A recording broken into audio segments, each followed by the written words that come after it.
Hello दोस्तों, स्वागत है आप सभी का आज के इस नई वीडियो में। आज हम आपको प्रश्नावली 3.2 को समझाएंगे। तो चलिए दोस्तों, वीडियो को शुरू करते हैं और समझ लेते हैं। पिछले वीडियो में आपने 3.1 को हल किया था, जिसमें आपने जाना था कि ग्राफीय विधि से किन्हीं दो चर वाले रैखिक समीकरणों को हम कैसे हल कर सकते हैं। दो चर वाले रैखिक समीकरण किस तरह के होते हैं, जिसमें दो चर राशियाँ होती है, जैसे कि यहाँ पर एक x है और दूसरा y है। तो ये हो गया दो चर, ठीक है। और रैखिक समीकरण का ये मतलब है कि यहाँ पर सबसे बड़ी घात एक है और y की भी घात सबसे बड़ी एक है। और समीकरण इसलिए हुआ क्योंकि यहाँ पर बराबर का निशान लगा हुआ है। तो ये दोनों के दोनों क्या हो गए, दो चर वाले रैखिक समीकरण। आज के वीडियो में हम जानेंगे कि इन्हीं दो समीकरणों को हम बीजगणितीय विधि से कैसे हल कर सकते हैं। बीजगणितीय विधि में भी आपको तीन विधियां देखने को मिलेगी, लेकिन यहाँ पर आपके कोर्स से तीसरी विधि को हटा दिया गया है। पहली विधि होती है प्रतिस्थापन विधि, जो कि हम अभी इसको सीख लेंगे, और उसके बाद होती है विलोपन विधि, और तीसरी विधि होती है वज्र गुणन विधि, जिसको इस कोर्स से हटा दिया गया है। अब बची आपकी प्रतिस्थापन विधि और विलोपन विधि। अब हम प्रतिस्थापन विधि से इस प्रश्न को हल करते हैं, यानी कि इन दोनों समीकरणों को हल करते हैं और यहाँ से x का और y का मान निकालते हैं। प्रतिस्थापन विधि को आप दो तरीकों से कर सकते हैं, उसमें से जो भी आपको अच्छा लगे उससे कर लीजिएगा। इसमें आपको क्या करना है, प्रतिस्थापन करना है, यानी कि यहाँ से आपको x का मान निकालना है, या फिर इस समीकरण से x का मान निकालना है। और x का मान निकालने के बाद हमें दूसरे समीकरण में रख देना है। अगर यहाँ से x का मान निकालेंगे तो दूसरे समीकरण में मान रखना है, अगर दूसरे समीकरण से मान निकालेंगे तो पहले समीकरण में मान रखना है। तो मैं क्या करूँगा, यहाँ पर x का मान निकालूंगा समीकरण 1 से। ये y यहाँ पर प्लस का है तो दूसरी तरफ जाएगा तो माइनस का हो जाएगा, ठीक है। पहले मैं इसको लिख लेता हूँ समीकरण 1 को। समीकरण 1 से क्या है हमारा समीकरण, x प्लस y बराबर 14। y को दूसरी तरफ लेकर जाएंगे तो ये माइनस का हो जाएगा, क्योंकि इस तरफ प्लस है, तो यहाँ पर x बचेगा। x बराबर ये हो जाएगा 14 माइनस y। यहाँ से x का मान आ गया।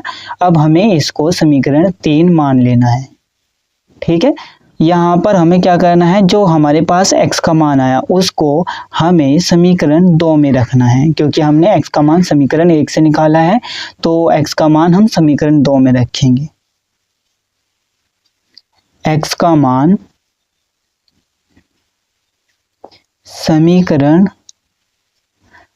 समीकरण 2 में रखने पर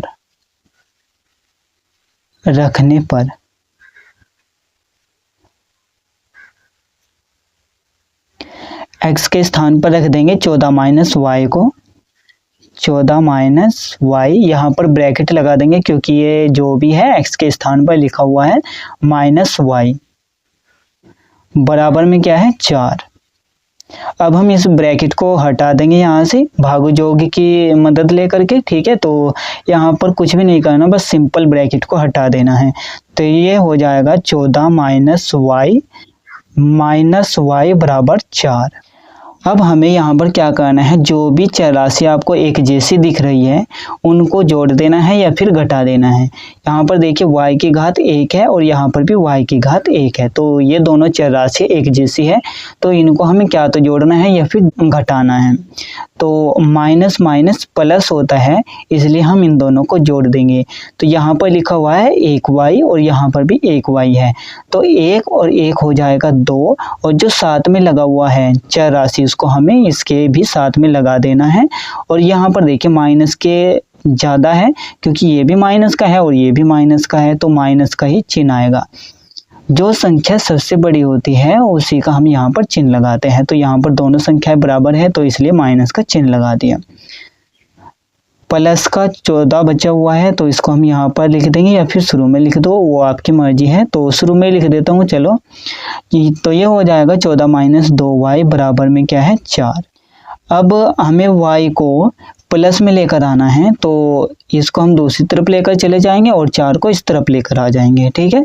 तो इसको हम दूसरी तरफ लेकर जा रहे हैं, तो ये प्लस का हो जाएगा, तो ये आएगा 2y बराबर, यहाँ पर प्लस का 14 बचा हुआ है जो का तो रहेगा, इसको हम इस तरफ लेकर आएंगे तो ये हो जाएगा माइनस का -4। 2y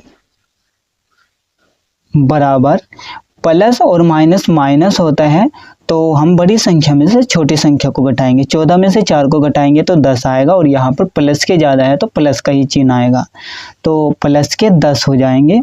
2 को हम दूसरी तरफ लेकर जाएंगे तो ये भाग में जाएगा क्योंकि इस तरफ गुणा में लिखा हुआ है, तो यहाँ पर सिंपल y बचेगा। y बराबर 10/2। जब हम 10 को 2 से भाग करेंगे तो हमारे पास आ जाएगा 5, तो y का मान कितना आया 5। अब हमें जो y का मान आया इसको हमें क्या तो समीकरण 3 में रखना है, 2 में रखना है या फिर 1 में रखना है।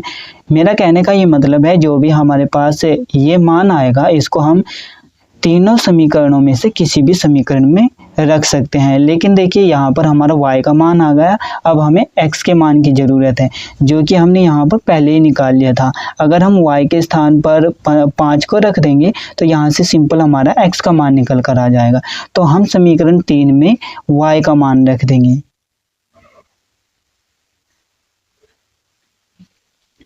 y का मान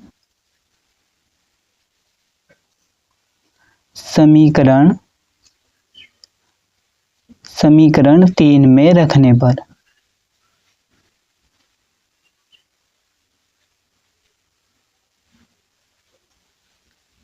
y का मान यहाँ पर रखेंगे। पहले हम इसको लिख लेते हैं, x बराबर 14 माइनस y। इस समीकरण को मैंने जो तो लिख दिया। अब हम यहाँ पर y के स्थान पर 5 को रख देंगे।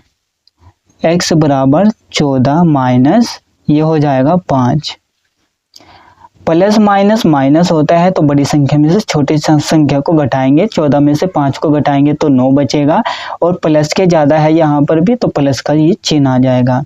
तो x का मान कितना आ गया प्लस के 9। यहाँ पर हमें x और y का ही मान निकालना था।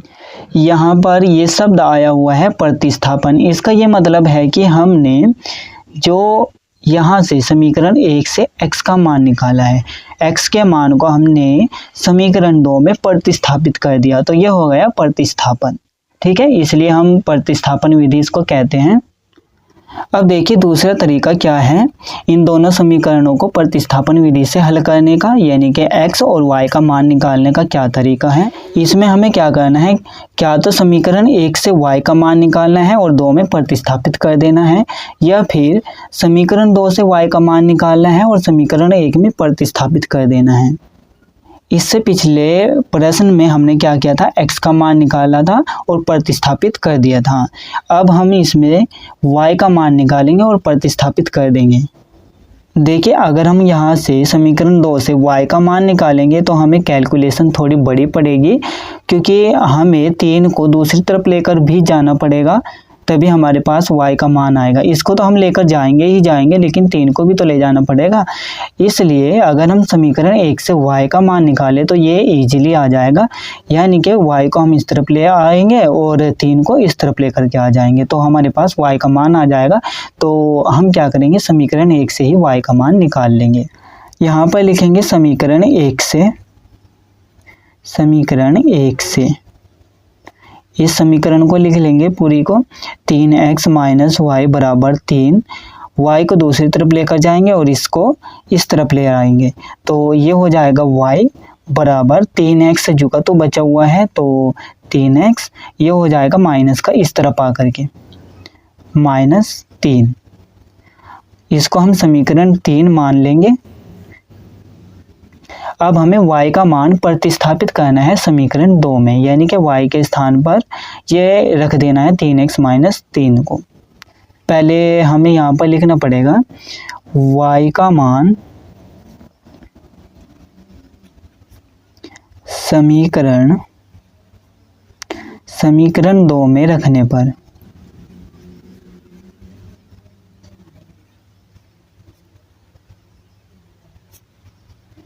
समीकरण 2 क्या है, 9x माइनस 3y बराबर 9। y के स्थान पर रखेंगे 3x माइनस 3 को,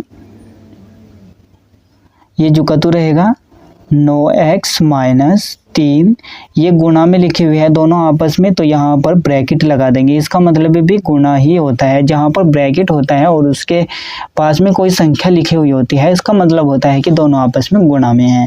ठीक है, तो y के स्थान पर आ जाएगा 3x माइनस 3, 3x माइनस 3 बराबर 9 हो जाएगा।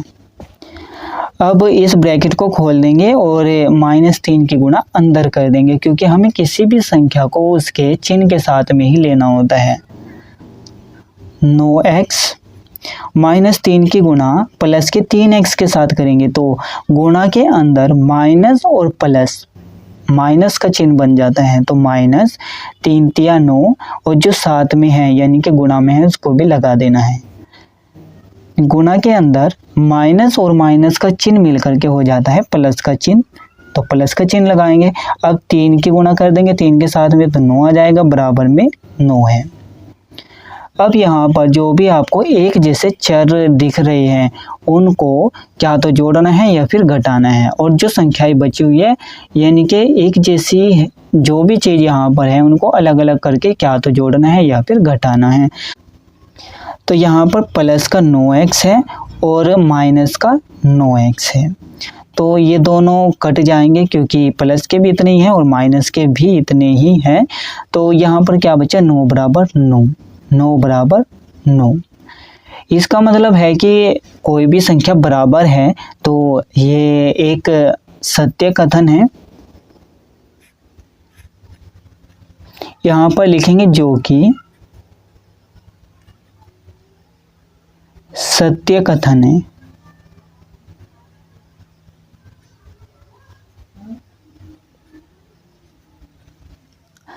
देखिए यहाँ पर क्या हुआ है, जो हमारे पास x का मान आना था वो यहाँ पर पूरा पूरा कट गया है, यानी कि x का मान नहीं आया।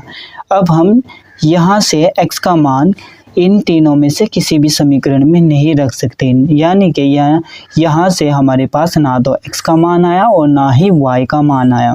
इसका मतलब ये है कि x और y के इनफाइनाइट मान है, यानी कि अनंत मान है।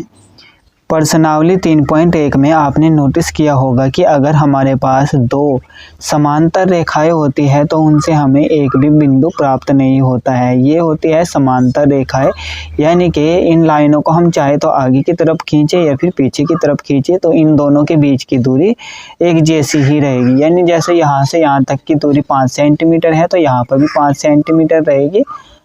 यानी कि यहाँ से हमें ना तो x का मान मिलता है और ना ही y का मान मिलता है, इन दोनों में से हमें किसी का भी मान नहीं मिलता।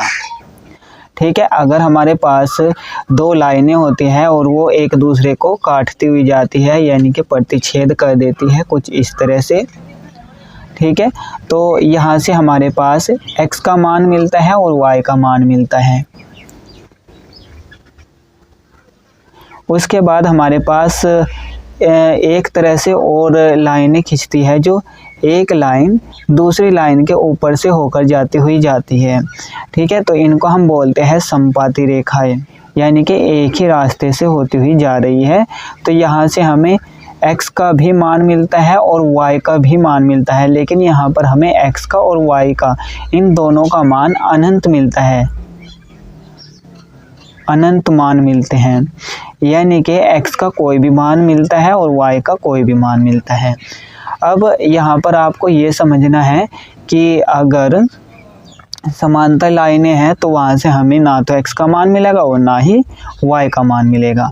अगर प्रतिच्छेद रेखाएं हैं तो वहाँ से हमें अलग से x का मान मिलेगा और अलग से y का मान मिलेगा। ठीक है, और अगर समपाती रेखाएं हैं तो वहाँ से हमें x का अनेक मान मिलेगा और y का भी अलग अलग मान मिलेंगे।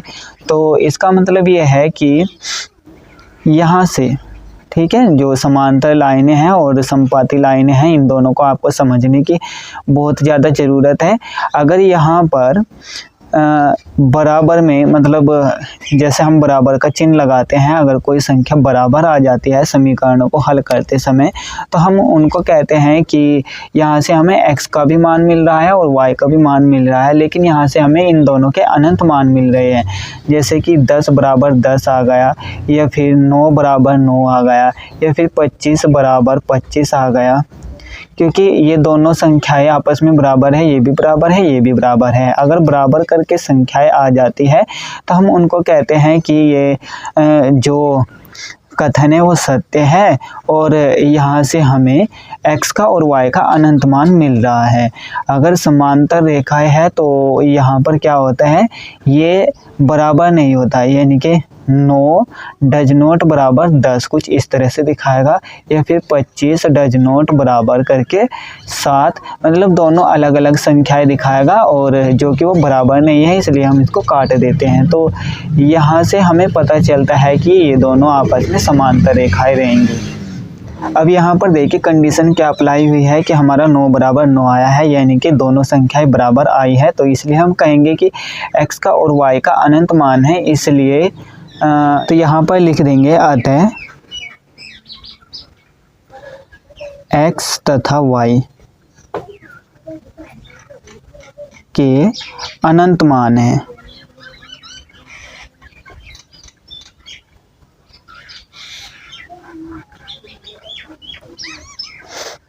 अब मैंने यहाँ पर दो समीकरणें और ले रखी है। पहला समीकरण है x प्लस 2y माइनस 4 बराबर 0, दूसरा है 2x प्लस 4y माइनस 12 बराबर 0। ये भी दोनों समीकरण क्या है, दो चर वाले रैखिक समीकरण, क्योंकि इसमें दो चर हो गई x और y, यहाँ पर भी x और y दो चर है, और सबसे बड़ी घात इन दोनों की एक एक है, इसलिए हम इनको रैखिक कहते हैं, यानी कि दो चर वाले रैखिक समीकरण। इस समीकरण इसलिए क्योंकि इनमें बराबर का चिन्ह लगा हुआ है, तो हमें इनको भी इसी तरह से हल करना है। यहाँ से भी x का मान निकालना है और y का मान निकालना है, अगर निकल जाए तो ठीक है।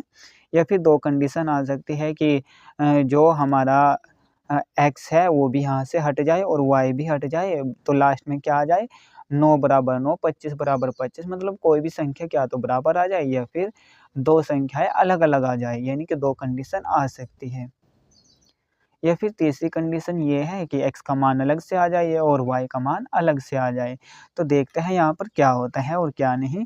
पहले तो हमें यहाँ से क्या तो x को हटाना है या फिर y को हटाना है, यानी कि हमें यहाँ से क्या तो x का मान निकालना है और या फिर y का मान निकालना है, क्योंकि प्रतिस्थापन विधि को हम तभी हल करते हैं ना जब हम x का मान निकाल के दूसरे समीकरण में रखते हैं, यानी कि प्रतिस्थापित करते हैं। तो यहाँ से देखो कि इस समीकरण से x का मान निकालना आसान रहेगा या फिर y का मान निकालना आसान रहेगा, या फिर यहाँ से देखो कि x का मान निकालना आसान रहेगा या फिर y का मान निकालना आसान रहेगा। जिस समीकरण से आपको जिस भी चर राशि का मान निकालना आसान पड़े वहाँ से आपको मान को निकाल लेना है। जैसे कि यहाँ पर समीकरण 1 में x का मान अगर हम निकालें तो ये ईजिली निकल जाएगा, यानी कि ये दोनों संख्याएं दूसरी तरफ चली जाएगी और यहाँ पर x बचेगा। अगर यहाँ से करेंगे तो इसको कॉमन करना पड़ेगा, तब जा करके फिर संख्या को भाग में ले जाना पड़ेगा, पता नहीं क्या क्या करना पड़ेगा, तो इसलिए यहाँ से आसान पड़ेगा, तो यहाँ से x का मान निकाल लेते हैं। तो यहाँ पर लिखेंगे समीकरण 1 से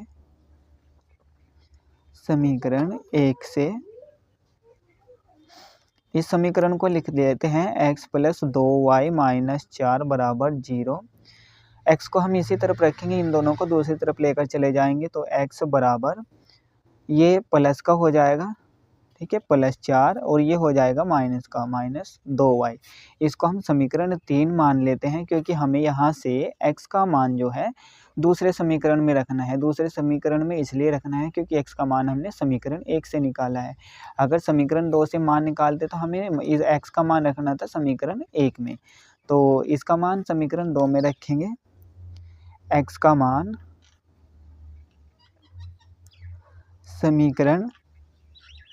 समीकरण 2 में रखने पर समीकरण क्या है, 2x प्लस 4y माइनस 12 बराबर 0। ये समीकरण हमारा 2 है, इसमें हमें x का मान रखना है, यानी कि x के स्थान पर 4 माइनस 2y को रख देना है, जहाँ पर भी आपको x दिख रहा है। तो ये हो जाएगा 2, इन दोनों के बीच में गुणा का चिन्ह है इसलिए हमने यहाँ पर ब्रैकेट लगा दिया। तो ये हो जाएगा 4 minus 2y plus 4y minus 12, ये सब कुछ जुकतू रहेगा बराबर 0 हो जाएगा। अब हम भागोयोग की सहायता से इस ब्रैकेट को हटा सकते हैं। इन दोनों की गुणा कर देंगे, 2 चौक 8, ये गुणा के अंदर प्लस और माइनस, माइनस का चिन्ह हो जाता है तो माइनस के चिन्ह आएगा। इन दोनों की गुणा कर देंगे, 2 दूनी 4, और जो गुणा में लगा हुआ है उसको भी लगा देंगे। तो 4y हो जाएगा प्लस 4y माइनस 12, ये सब कुछ जुकतू रहेगा। अब देखिए माइनस का 4y है और प्लस का भी 4y है, तो ये कट जाएगा, यानी कि y यहाँ से हट गया। ना तो यहाँ पर y है और ना ही x है, यानी कि जो मान हम निकाल सकते थे वो मान हमारे पास नहीं आया।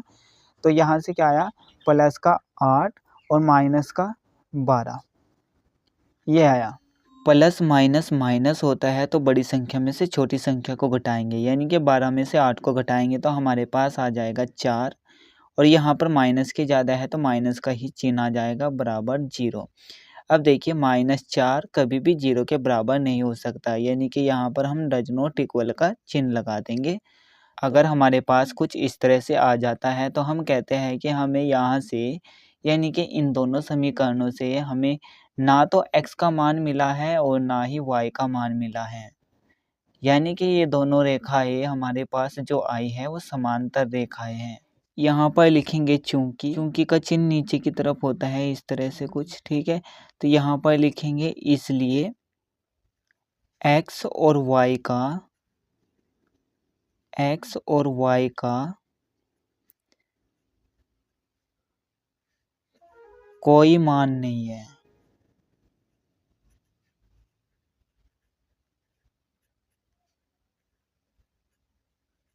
यानी कि यहाँ से हमें 2 समांतर लाइनें प्राप्त हुई है।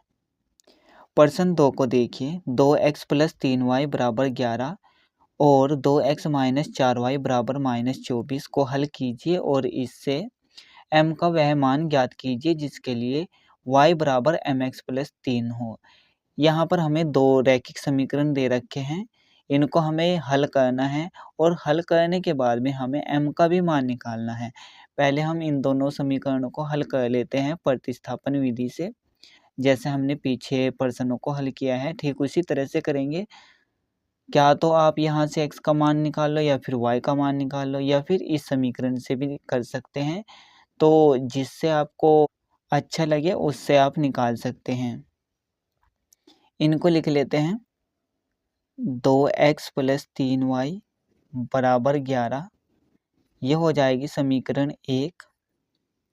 दूसरा समीकरण क्या है, 2x माइनस 4y बराबर -24, ये हो जाएगा समीकरण 2।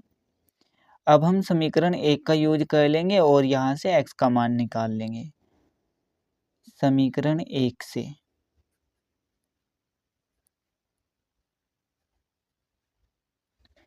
क्या है, 2x प्लस 3y बराबर 11, 3y को दूसरी तरफ लेकर जाएंगे तो ये माइनस में जाएगा, यहाँ पर बचेगा 2x बराबर 11 माइनस 3y। अब 2 को दूसरी तरफ लेकर जाएंगे तो यहाँ पर x बचेगा और ये चला जाएगा भाग में, क्योंकि इस तरफ गुणा में है। यहाँ पर x बचा 11 माइनस 3y बटे में आ जाएगा 2। इसको हम समीकरण 3 मान लेंगे। अब हमें यहाँ से x का मान समीकरण 2 में रखना है, क्योंकि हमने समीकरण 1 से तो x का मान निकाल लिया, अब हमें समीकरण 2 में मान रखना है। x का मान समीकरण 2 में रखने पर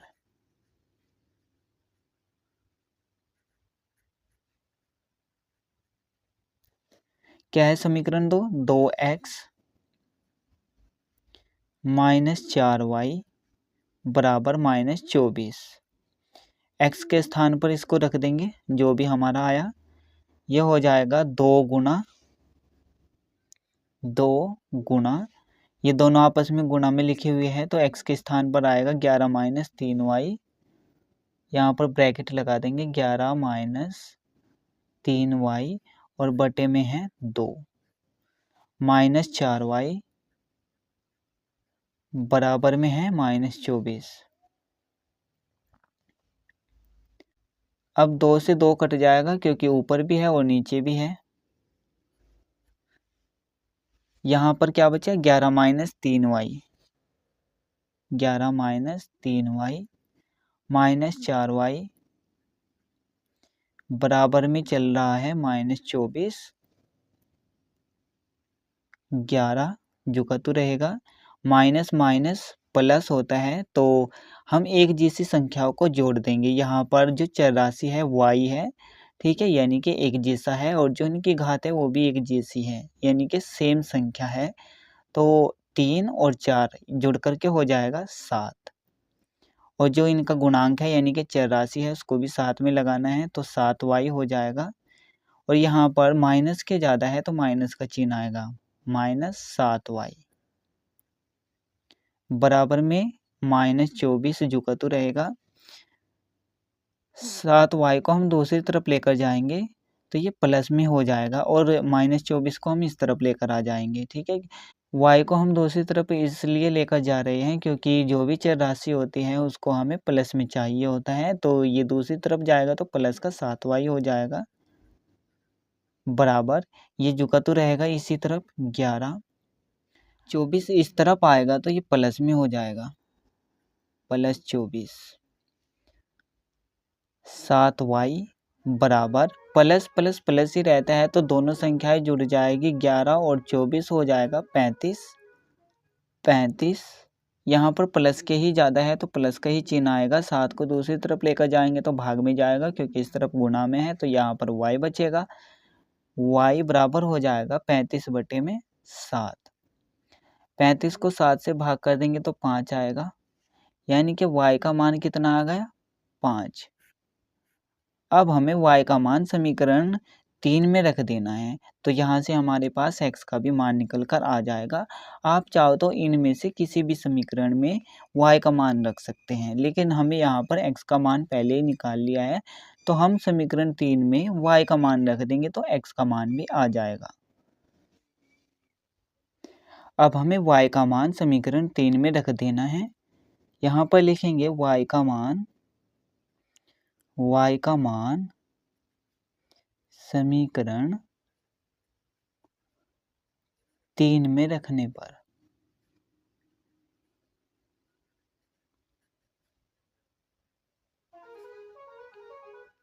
पहले तो हम समीकरण 3 को लिख लेते हैं। क्या है, x बराबर 11 माइनस 3y बटे में है 2, 11 माइनस 3 और y दोनों आपस में गुणा में लिखे हुए हैं तो गुणा का चिन्ह लग जाएगा, y के स्थान पर आ जाएगा 5 बटे में 2 चल रहा है, 11 माइनस 3 पंजे 15 हो जाएगा बटे में 2, प्लस माइनस माइनस होता है तो बड़ी संख्या में से छोटी संख्या को घटाएंगे, 15 में से 11 जाएगा तो हमारे पास बचेगा 4, और माइनस के ज़्यादा है तो माइनस का ही चिन्ह आ जाएगा, यानी कि माइनस के 4 बचा बटे में 2। 4 को 2 से भाग करेंगे तो 2 आ जाएगा, तो x का मान कितना आया माइनस के 2, यानी कि x का मान हमारे पास आया माइनस का 2 और y का मान आया हमारे पास 5, जो कि हमें चाहिए था। अब देखिए हमें यहाँ पर m का मान भी निकालना है, ठीक है। यहाँ पर एक समीकरण दे रखा है y बराबर mx प्लस 3, यहाँ पर हमें y का मान रखना है और x का मान रखना है, उसके बाद हमारा m का मान निकल कर आ जाएगा। तो हम इस समीकरण का यूज करेंगे, ये हो जाएगा इसी के अंदर सेकंड पर्सन, y बराबर mx प्लस 3 ये दे रखा है। यहाँ पर हमें y के स्थान पर 5 को रखना है और x के स्थान पर -2 को, x तथा y का मान रखने पर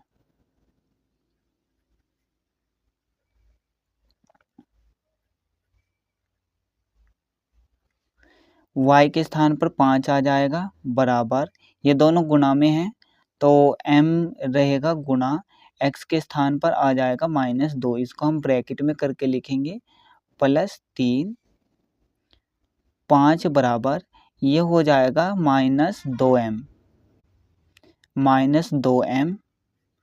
+3। अब हम 2m को इस तरफ लेकर आएंगे क्योंकि जो चर राशि होती है वो हमें प्लस में चाहिए होती है, तो ये प्लस का हो जाएगा इस तरफ 2m बराबर, यहाँ पर ये जुकतु है इसको हम दूसरी तरफ लेकर जाएंगे तो माइनस में जाएगा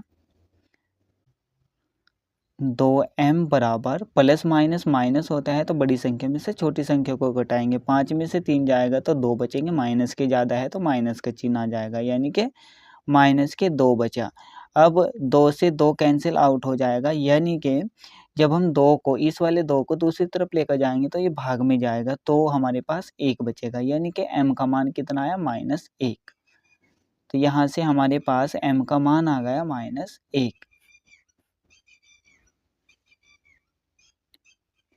प्रश्न 3 को देखिए, निम्न समस्याओं में रैखिक समीकरण युग्म बनाइए और उनके हल प्रतिस्थापन विधि द्वारा ज्ञात कीजिए। यहाँ पर ये सभी प्रश्न दे रखे हैं, इनके हमें समीकरण युग्म बनाने हैं, यानी कि 2 चर वाले रैखिक समीकरण बनाने हैं, वो भी हमें जोड़ा बनाना है, यानी कि 2 समीकरण बनाने हैं। जिस तरह के समीकरण हमें पीछे दिए गए थे उसी तरह से यहाँ पर भी बनाने हैं। तो यहाँ पर पहला प्रश्न देखिए क्या दे रखा है, उसके अंदर 2 संख्याओं का अंतर 26 है और एक संख्या दूसरी संख्या की 3 गुनी है, उन्हें ज्ञात कीजिए। यानी कि जो 2 संख्याओं का अंतर 26 है, यानी कि 2 संख्याएं वो हमें यहाँ पर ज्ञात करनी है। तो अगर यहाँ पर ये दे रखा है कि 2 संख्याओं का अंतर 26 है, अंतर का मतलब है कि बड़ी संख्या में से छोटी संख्या घटाने के बाद जो है 26 आ जाता है। इसका मतलब ये है कि आपको यहाँ पर पता होना चाहिए कि हमें यहाँ पर संख्याओं को छोटी और बड़ी मानना पड़ेगा, तभी हम अंतर निकाल पाएंगे। तो मान लेते हैं छोटी संख्या x और बड़ी संख्या y, या फिर बड़ी संख्या x और छोटी संख्या y, यानी कि आप कोई भी चर राशि मान सकते हैं। माना बड़ी संख्या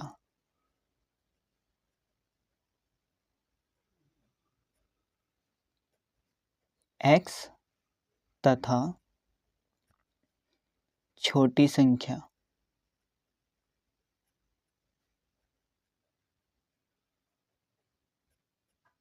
हो जाएगी y। ठीक है, 2 संख्याओं का अंतर 26 है, यानी कि बड़ी संख्या में से छोटी संख्या घटाने के बाद 26 आ जाता है।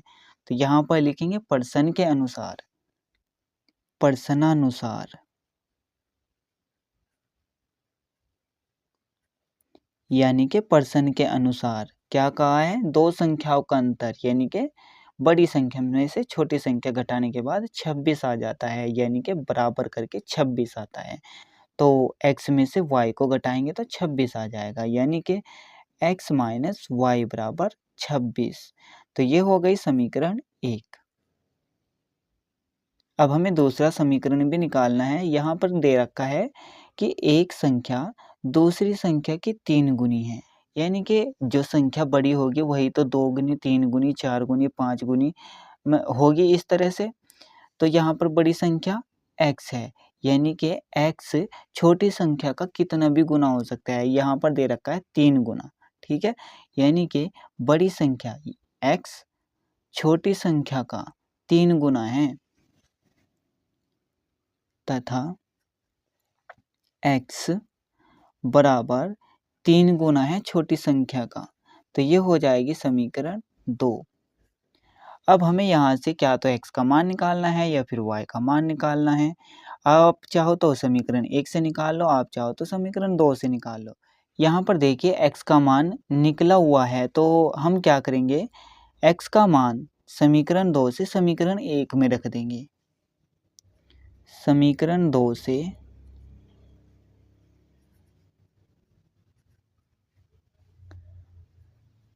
समीकरण 1 में, ठीक है, यहाँ पर x का मान रखना में, x का मान x का मान समीकरण 2 से समीकरण 1 में रखने पर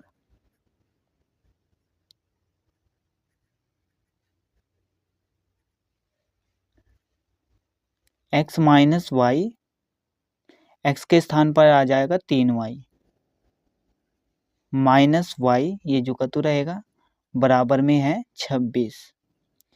प्लस माइनस माइनस होता है तो बड़ी संख्या में से छोटी संख्या को घटाएंगे।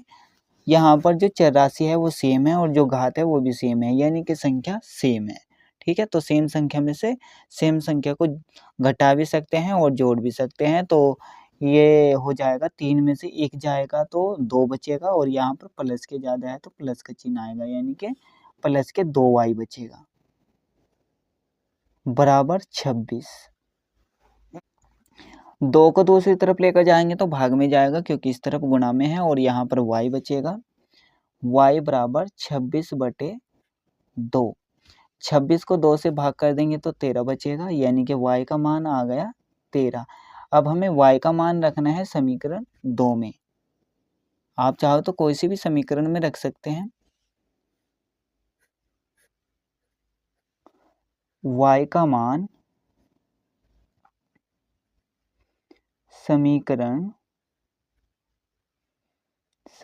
2 में रखने पर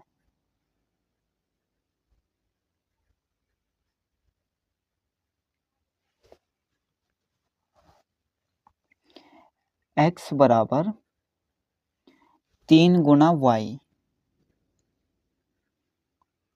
ठीक है, 3 गुना y के स्थान पर 13 को रखना है तो x का मान कितना हो गया 39।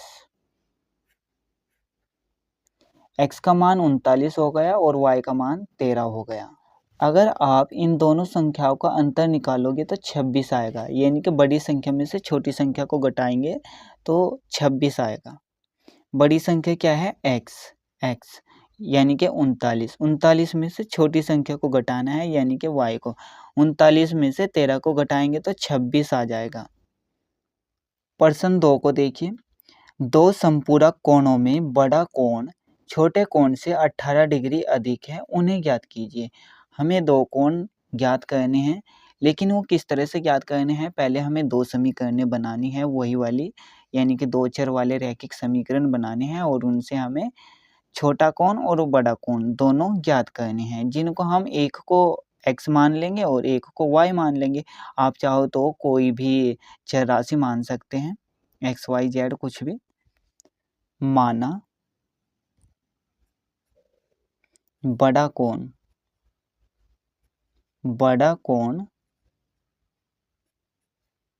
हो जाएगा x और कोण होता है डिग्री के अंदर तो ये हो जाएगा x डिग्री, तथा छोटा कोण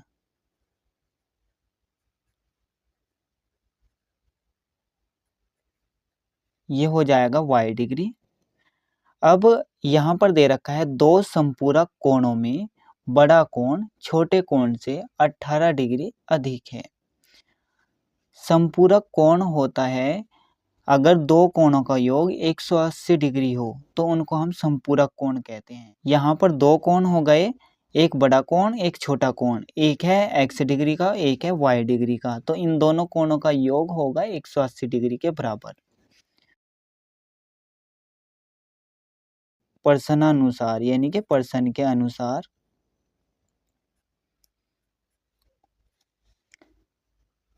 x degree plus y degree बराबर हो जाएगा 180 डिग्री, यानी कि दो कोणों का योग हमेशा 180 डिग्री होता है तो उनको हम कहते हैं संपूरक कोण। यह हो जाएगा समीकरण 1। अब इन्होंने क्या कहा है, बड़ा कोण छोटे कोण से 18 डिग्री अधिक है। बड़ा कोण, ठीक है, बड़ा कोण कौन सा है x डिग्री, यहाँ पर तथा लिख देंगे। x डिग्री जो है छोटे कोण से 18 डिग्री अधिक है। छोटा कोण क्या है y डिग्री, y डिग्री से 18 डिग्री अधिक है। यह हो जाएगा समीकरण 2। अब हम यहाँ पर क्या करते हैं, डिग्री का यूज ना करके एक्स वाई 180 कुछ इस तरह से पढ़ते हैं और इसी तरह से बुक्स में भी दे रखा होता है। लेकिन यहाँ पर आपको समझना ज़रूरी है कि ये जो हमने माना है ये डिग्री के अंदर ही माना है। अब हमें x को निकालना है और y को निकालना है। यहाँ से देखिए समीकरण 2 से हमारा x का मान आया हुआ है, तो हम x का मान समीकरण 1 में रख देंगे। x का मान समीकरण 2 से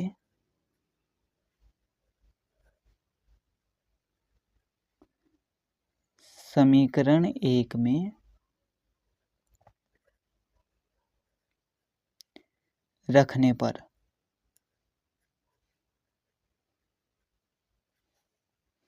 x के स्थान पर रखेंगे y प्लस 18। यहाँ पर ब्रैकेट लगा देंगे क्योंकि x के स्थान पर हमें रखा है, यानी कि ये एक ही संख्या है यहाँ से यहाँ तक, प्लस y बराबर 180। यहाँ से ब्रैकेट हटाएंगे तो जो का तो यही आ जाएगा same, y plus 18 plus y बराबर 180।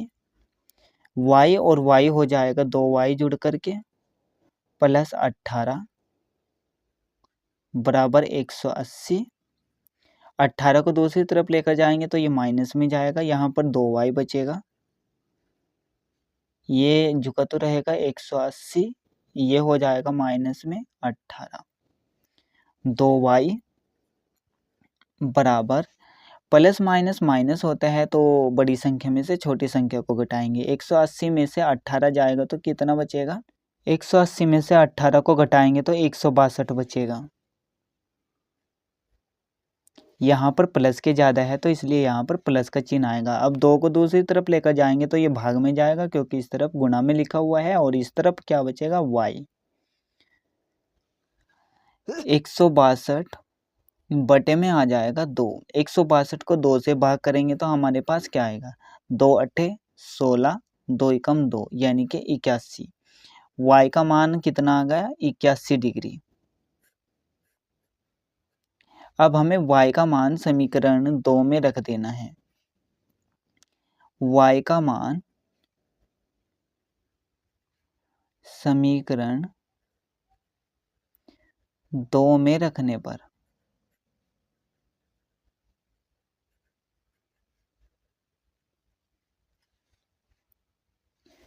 x बराबर y के स्थान पर 80 डिग्री आ जाएगा प्लस 18 डिग्री। दोनों जुड़ जाएंगे तो कितना आएगा, ये हो जाएगा 98। यहाँ पर 81 आया हमारे पास तो ये है 81 डिग्री।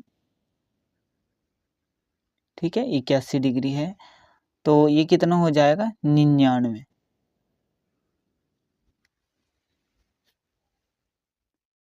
प्रश्न 3 को देखिए। एक क्रिकेट टीम के कोच ने 7 बल्ले तथा 6 गेंदें 3800 रुपये में खरीदी। बाद में उसने 3 बल्ले तथा 5 गेंदें 1750 रुपये में खरीदी। प्रत्येक बल्ले तथा प्रत्येक गेंद का मूल्य ज्ञात कीजिए। यानी कि हमें एक बल्ले का मूल्य बताना है और एक गेंद का मूल्य बताना है, यानी कि उसको हम कितने रुपए में खरीद सकते हैं। यहाँ पर देखिए सबसे पहले इन्होंने क्या कहा है कि 7 बल्ले खरीदे हैं और 6 गेंदें खरीदी है, और कितने रुपए में खरीदी है, 3800 रुपये में। यहाँ पर अगर हमारे पास बराबर में 3800 रुपये लिखा हुआ है तो दूसरी तरफ भी हमारे पास रुपये ही आना चाहिए, यानी कि रुपये बराबर रुपये होना चाहिए, पैसे बराबर पैसे होना चाहिए, संख्या बराबर संख्या होनी चाहिए। ठीक है, जैसे कि 10 बराबर 10 होता है, 50 बराबर 50 होता है, इसी तरह से रुपये बराबर रुपये भी होना ज़रूरी है। तो यहाँ पर क्या दे रखा है, 7 बल्ले खरीदे गए हैं, 6 गेंदें खरीदी गई है। अगर हम बल्ले का जो मूल्य है उसको x मान ले और जो गेंद का मूल्य है उसको हम y मान ले, तो यहाँ पर जब हम बल्ले की और बल्ले की कीमत की दोनों की आपस में गुणा कर देंगे तो रुपये में कन्वर्ट हो जाएगा, यानी कि 7 बल्ले गुणा एक्स यानी कि उसका मूल्य। इसी तरह से हमें गेंदों को भी रुपयों में कन्वर्ट कर लेना है, यानी कि गेंदों की और उसके प्राइस की गुणा करके। यहाँ पर लिखेंगे प्रश्नानुसार, क्योंकि प्रश्न में जो बताया गया है उसी के अनुसार हम यहाँ पर लिखेंगे प्रश्नानुसार। क्या कहा गया है उससे पहले हमें ये मानना पड़ेगा कि बल्ले का मूल्य x रुपये और गेंद का मूल्य y रुपये। तो यहाँ पर लिख देता हूँ माना एक बल्ले का मूल्य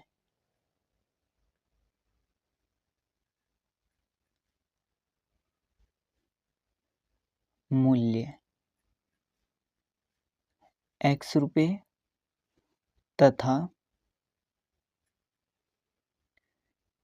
एक गेंद का मूल्य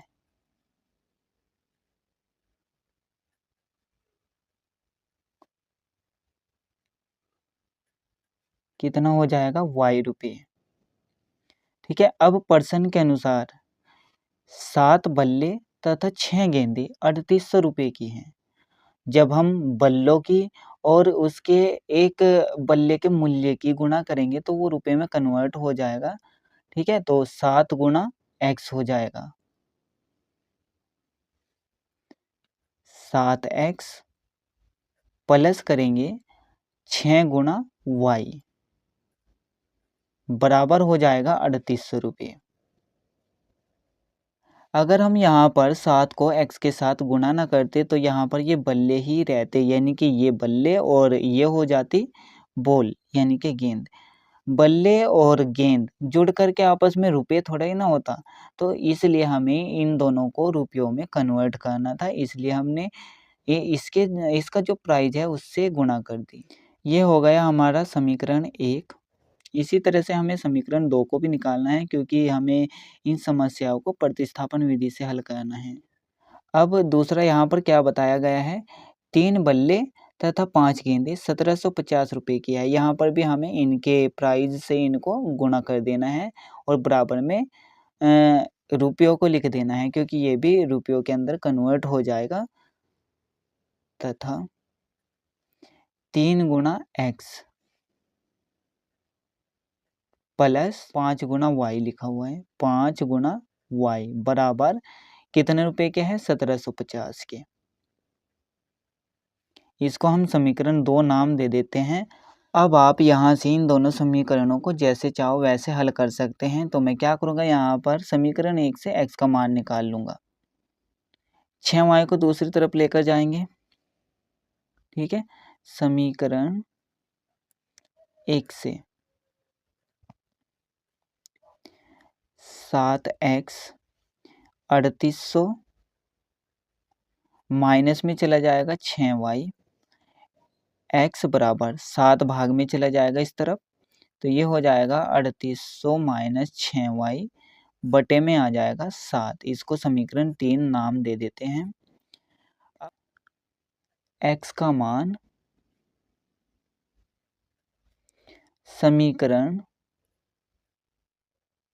समीकरण 2 में रखने पर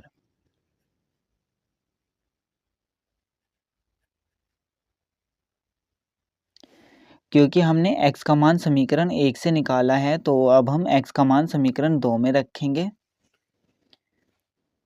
3x प्लस 5y बराबर 1750, ये हमारा समीकरण है।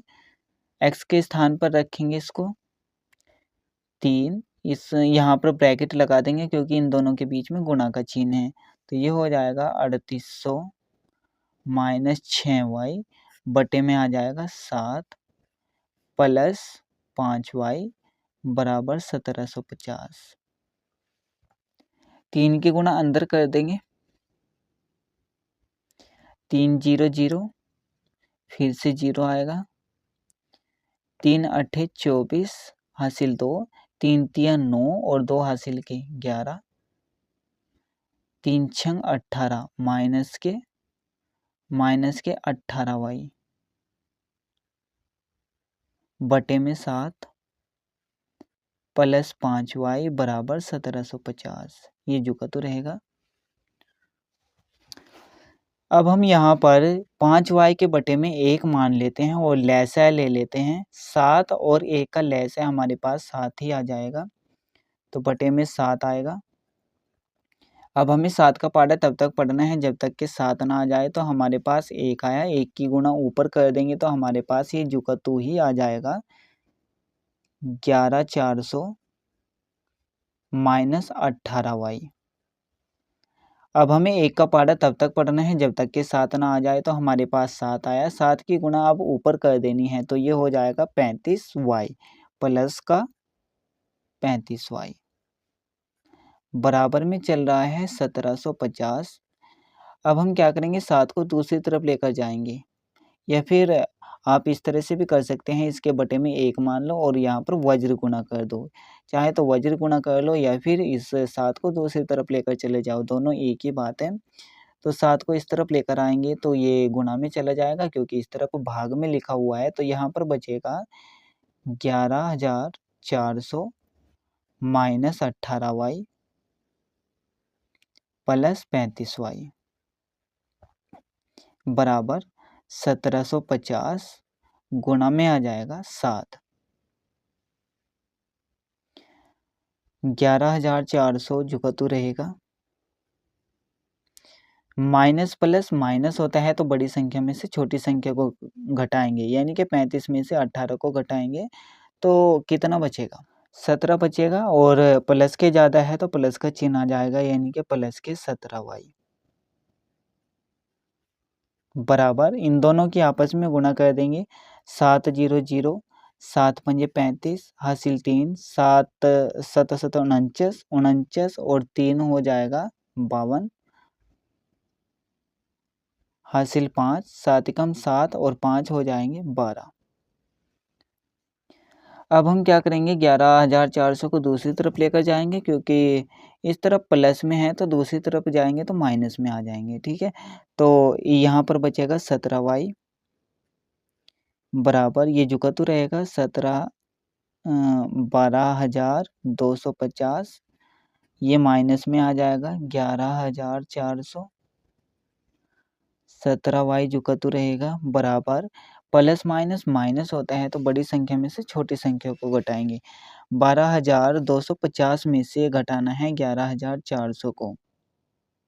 ठीक है, 0 में से 0 घटाएंगे तो 0 आएगा, 5 में से 0 को घटाएंगे तो 5 आएगा, 2 में से 4 नहीं घटेगा तो यहाँ से 2.5 लेंगे तो 12 हो जाएगा, 12 में से 4 को घटाएंगे तो 8 आएगा, यहाँ पर 1 बचेगा, 1 में से 1 को घटाएंगे तो 0 आएगा, फिर 1 में से 1 को घटाएंगे तो 0 आएगा, तो यहाँ पर आया 850।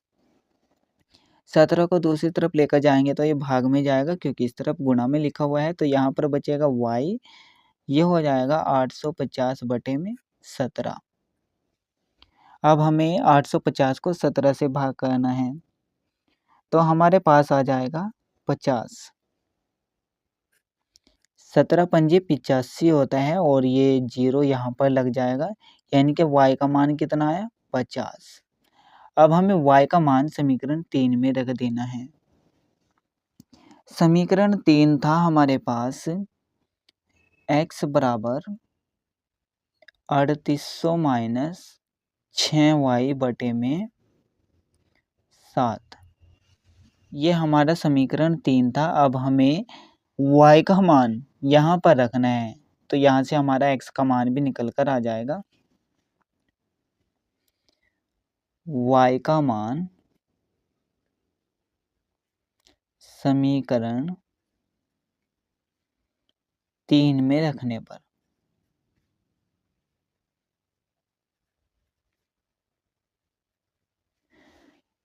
इस समीकरण को आपको बार बार नहीं लिखना है, ये हो जाएगा x जुकतू रहेगा, क्योंकि ये तो हमें निकालना ही है। 3800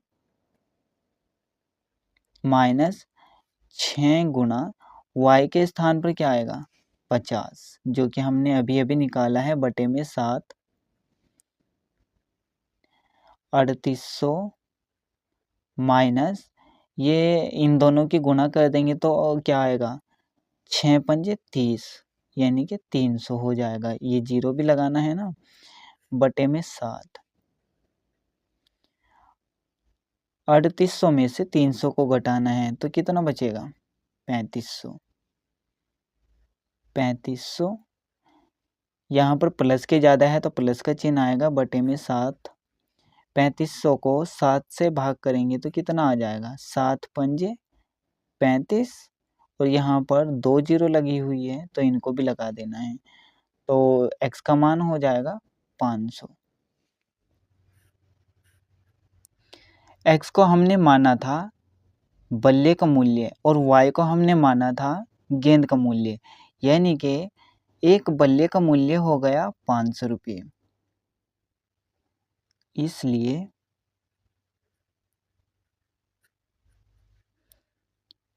एक बल्ले का मूल्य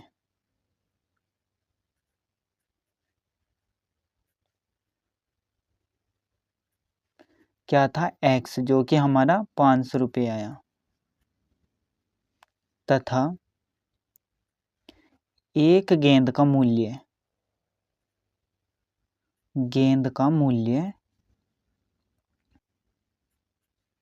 जो हमने y माना था वो कितना आया? 50 रुपये। प्रश्न 4 को देखिए, एक नगर में टैक्सी के भाड़े में एक नियत भाड़े के अतिरिक्त चली गई दूरी पर भाड़ा सम्मिलित किया जाता है। 10 किलोमीटर दूरी के लिए भाड़ा 105 रुपये है तथा 15 किलोमीटर दूरी के लिए भाड़ा 155 रुपये है। नियत भाड़ा तथा प्रति किलोमीटर भाड़ा क्या है?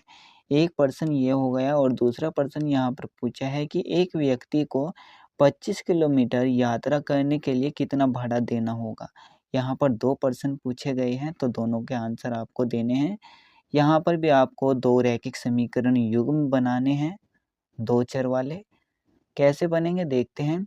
यहाँ पर देखिए क्या दे रखा है कि नियत भाड़ा हमें ज्ञात करना है और प्रति किलोमीटर भाड़ा ज्ञात करना है। तो इनमें से एक को x मान लेते हैं और एक को y मान लेते हैं। माना नियत भाड़ा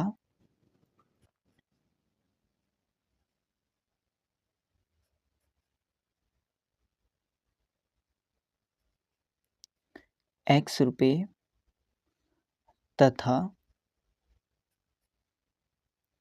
प्रति किलोमीटर भाड़ा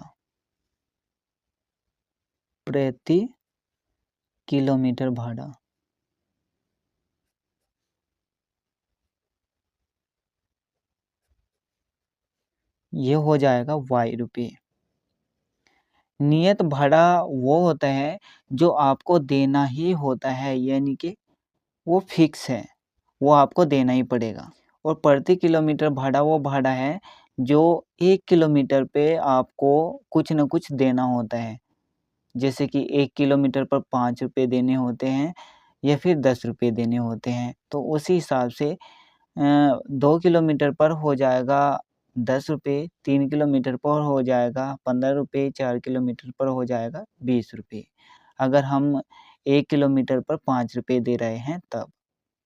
एक नियत भाड़े के अतिरिक्त चली गई दूरी पर भाड़ा सम्मिलित किया जाता है। इसका ये मतलब है कि जो नियत भाड़ा है, नियत किराया है, यानी कि जो आपको देना ही देना है, उसके अतिरिक्त अगर आप 2 किलोमीटर, 3 किलोमीटर, 4 किलोमीटर जो भी दूरी तय करोगे, उसका भी किराया आपको देना होगा, यानी कि वो दोनों किराए इसी के अंदर सम्मिलित है। अगर आप 10 किलोमीटर दूरी तय करते हो तो आपको किराया देना पड़ेगा 105 रुपये। यहाँ पर देखिए ये दूरी दे रखी है, दूरी को हमें रुपयों में कन्वर्ट करना है, तभी तो हम बराबर करके 105 रुपये को लिख सकते हैं। तो कैसे कन्वर्ट होगा? यहाँ पर 10 किलोमीटर लिखा हुआ है यानी कि एक दूरी है, तो हम दूरी को उसके रुपयों से गुणा कर देंगे, यानी कि प्रति किलोमीटर किराए से गुणा कर देंगे, तो ये हो जाएगा रुपयों में कन्वर्ट। इसी तरह से हमें नियत भाड़े को भी कन्वर्ट करना है, तो यहाँ पर नियत जो दूरी है वो कुछ भी हो सकती है, मतलब 1 किलोमीटर, 2 किलोमीटर या फिर 0 किलोमीटर भी हो सकती है। मतलब हो सकता है कि वो आपको कहीं पर भी लेकर ना जाए, वो आपसे ऐसे ही पैसे माँग रहा हो, मतलब नियत भाड़ा है उसका, नियत किराया है कि इतने पैसे मुझे लेने ही हैं। उसके बाद आप 2 किलोमीटर 3 किलोमीटर जो भी दूरी तय करोगे उसका किराया अलग से लेगा। ठीक है? तो उन दोनों की गुणा करने के बाद हमारा हो जाएगा x रुपए, क्योंकि हमें रुपयों में कन्वर्ट करना है ना। नियत भाड़ा, भाड़ा यानी कि किराया, तो किराया तो 1 रुपयों के अंदर ही है ना, तो यहाँ पर लिखेंगे पर्सन अनुसार, यानी कि पर्सन के अनुसार।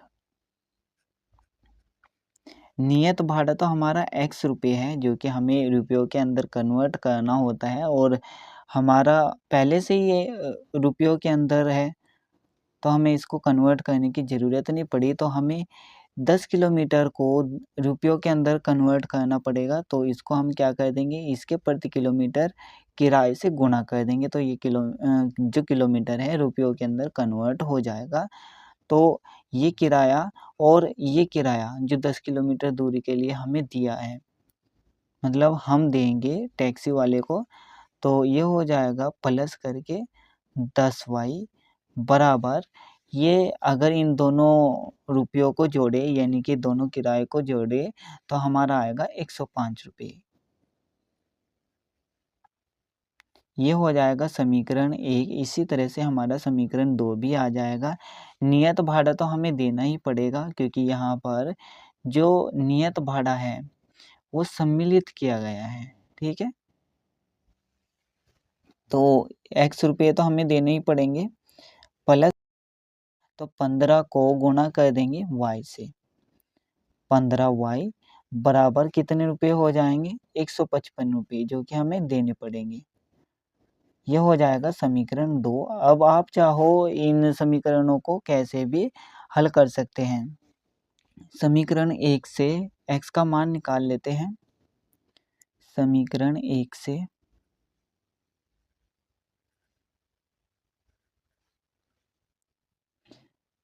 यहाँ पर x रह जाएगा, तो 10y को दूसरी तरफ लेकर जाएंगे तो माइनस में चला जाएगा। यह हो जाएगा 105 माइनस 10y। इसको समीकरण 3 मान लेंगे। अब हमें x का मान समीकरण 2 में रख देना है। x का मान समीकरण 2 में रखने पर, समीकरण 2 में रखने पर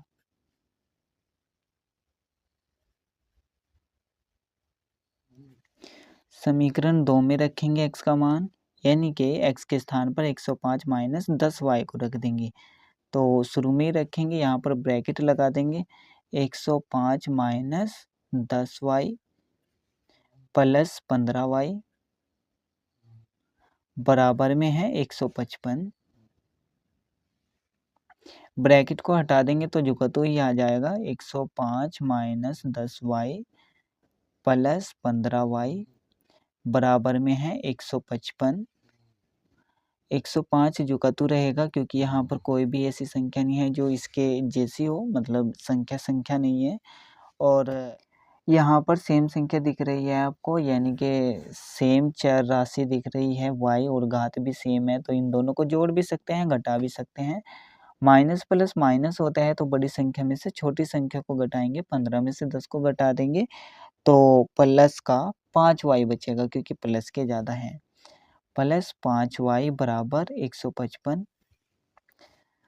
105 को दूसरी तरफ लेकर जाएंगे, ठीक है, ये माइनस में हो जाएगा, तो यहाँ पर बचेगा 5y बराबर 155 माइनस का हो जाएगा 105। 5y बराबर 155 में से 105 को घटाएंगे तो हमारे पास बचेगा 50, और यहाँ पर प्लस के ज़्यादा है तो प्लस का चिन्ह आ जाएगा। अब 5 को दूसरी तरफ लेकर जाएंगे तो भाग में जाएगा, यहाँ पर बचेगा y, ये हो जाएगा 50 बटे में 5। 50 को 5 से भाग कर देंगे तो कितना बचेगा, 10।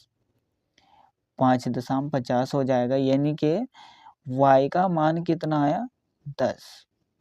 अब हमें y का मान समीकरण 3 में रख देना है, तो हमारा जो है x का मान भी निकल कर आ जाएगा।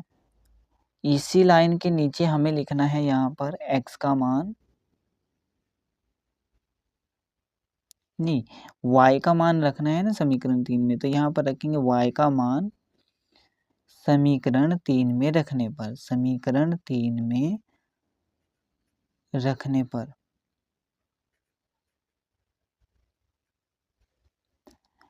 x बराबर 105 माइनस 10 गुणा y के स्थान पर 10 को रखना है, तो ये हो जाएगा 105 माइनस 100। ठीक है, 105 में से 100 को घटाएंगे तो 5 बचेगा, प्लस के ज़्यादा है तो प्लस का चिन्ह आ जाएगा, यानी कि x का मान कितना है 5। यानी कि हमारे पास जो नियत भाड़ा है, जो नियत किराया है, जो हमें देना ही देना है, चाहे उसके लिए हम दूरी तय करें या ना करें, लेकिन हमें वो किराया देना ही पड़ेगा। क्या रुपये देने पड़ेंगे हमें? 5 रुपये। और जो हम प्रति किलोमीटर यूज करेंगे यानी कि दूरी तय करेंगे, उसके लिए हमें कितने रुपए देने पड़ेंगे? 10 रुपये। अब दूसरा प्रश्न देखिए, पहला प्रश्न तो ये हो गया, इसी के अंदर दूसरा प्रश्न भी है। एक व्यक्ति को 25 किलोमीटर यात्रा करने के लिए कितना भाड़ा देना होगा? तो उसमें आपको मतलब जो ये व्यक्ति है 25 किलोमीटर दूरी तय कर रहा है, तो इसको कितने रुपए देने होंगे? जो नियत भाड़ा है वो तो देना ही होगा, जो कि हमारा कितना आया? 5 रुपये। ये तो इसको देने ही होंगे। उसके बाद 25 किलोमीटर का किराया अलग से देना पड़ेगा। 1 किलोमीटर का जो किराया है वो 10 रुपये है, तो 25 गुना 10 करके देना पड़ेगा। तो ये हो जाएगा 5 प्लस 25 गुना 10। 25 किलोमीटर का किराया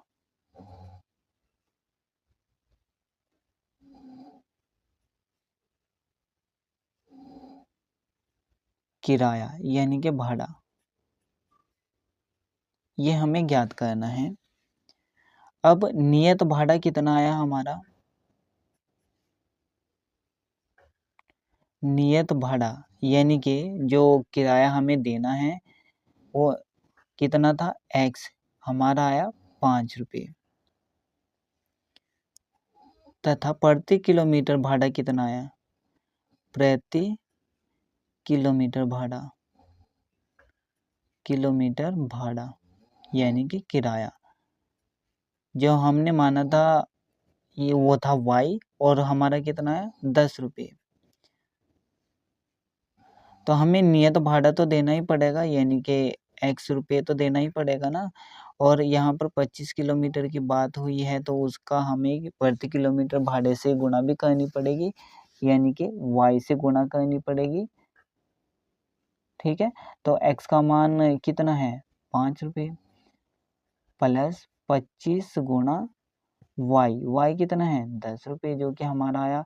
तो ये क्या आएगा? 5 प्लस 25,250, तो ये हो जाएगा 255।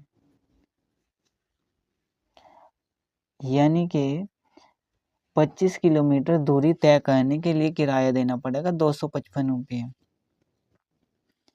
25 किलोमीटर दूरी का किराया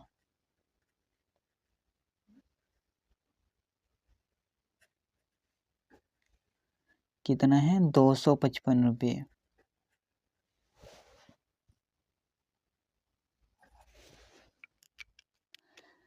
प्रश्न 5 को देखिए, यदि किसी भिन्न के अंश और हर दोनों में 2 जोड़ दिया जाए तो वह 9/11 हो जाती है। यदि अंश और हर दोनों में 3 जोड़ दिया जाए तो वह 5/6 हो जाती है।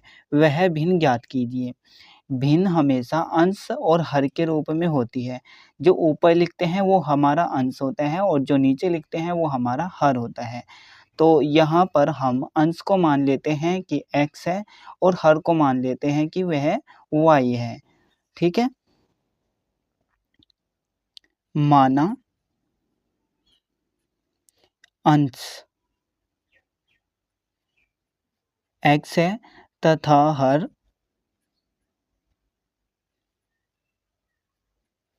y है, तब हमारा भिन्न क्या हो जाएगा? भिन्न क्या हो जाएगा? x/y। ठीक है, अब इन्होंने क्या कहा है?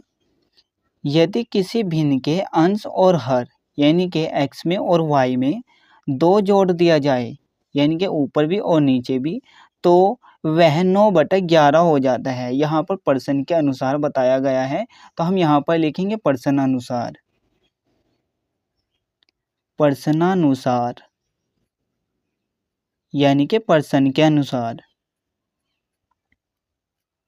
क्या कहा गया है कि अंश और हर दोनों में 2 को जोड़ना है। ठीक है, तो ये हो जाएगा x प्लस 2 और बटे में y प्लस 2। अगर हम ऐसा करते हैं तो वह हो जाता है 9/11, यानी कि जो उसका फाइनल आंसर आएगा वो आएगा 9/11। बराबर का मतलब यही तो है कि जो हम जोड़ते हैं या फिर घटाते हैं उसके बाद जो भी संख्या आती है वो हमारी फाइनल संख्या होती है। तो यहाँ पर जैसे हमने x में और y में 2 को जोड़ दिया तो हमारे पास आ गया 9/11। अब हमें इसको हल करना है और 2 चर वाले रैखिक समीकरण में इसको परिवर्तित कर देना है। ये भी एक 2 चर वाला रैखिक समीकरण ही है, लेकिन हमें यहाँ पर इस समीकरण को व्यापक समीकरण में परिवर्तित करना है। तो यहाँ पर वज्र गुणा कर देंगे, x प्लस 2 की गुणा 11 से करेंगे, तो ये हो जाएगा 11 गुणा x प्लस 2 बराबर का चिन्ह लगा देंगे। अब y प्लस 2 की गुणा 9 से करेंगे, 9 गुणा y प्लस 2। अब 11 की गुणा अंदर कर देंगे, 11x हो जाएगा, 11x प्लस 11 दूनी 22 बराबर 9y प्लस हो जाएगा 9 दूनी 18।